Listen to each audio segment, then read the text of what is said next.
கொங்கு நாட்டில் உள்ள கருவூர் என்னும் ஊரில் பிறந்தார் பெரும் சிவபக்தர் எரிபத்தர் நாயனார். அவர் தினமும் சிவபெருமான் எழுந்தருளிய ஆநிலை திருக்கோயிலில் பக்தியுடன் வழிபட்டு வந்தார். சிவனடியார்களுக்கு உதவி செய்வதே அவரது வாழ்நாள் குறிக்கோள். அடியார்களுக்கு தீங்கு செய்பவர்களை தன் கோடாரியால் தண்டிப்பார். கோடாரியை எரிந்து எதிரிகளை தண்டிப்பதால் அவர் எரிபத்தர் என்று அழைக்கப்பட்டார்.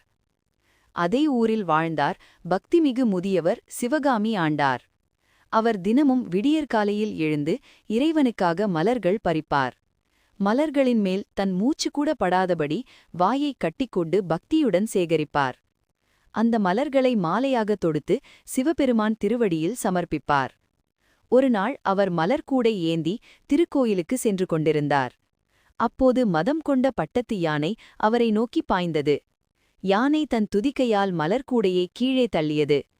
இறைவனுக்காக சேகரித்த மலர்கள் அனைத்தும் தரையில் சிதறின. இதைக் கண்ட சிவகாமி ஆண்டார் மிகுந்த துக்கத்தில் அழுதார். அந்த அழுகுரல் சத்தம் எரிபத்தர் நாயனார் காதின் விழுந்தது.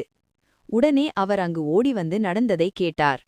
இறைவனுக்கான பூக்களை யானை பாழாக்கியது என்பதை அறிந்தார். அவர் கோபத்தில் யானையை நோக்கி ஓடினார்.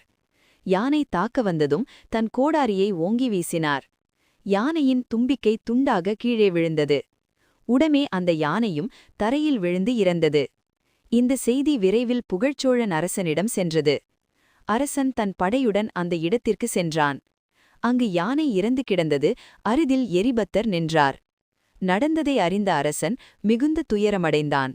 அவன் எரிபத்தரின் காலில் விழுந்து கூறினான், சிவனடியாருக்கு தீங்கு நடந்தது என்னால்தான். எனவே என்னையும் தண்டியுங்கள் என்று தனது வாளை கொடுத்தான்.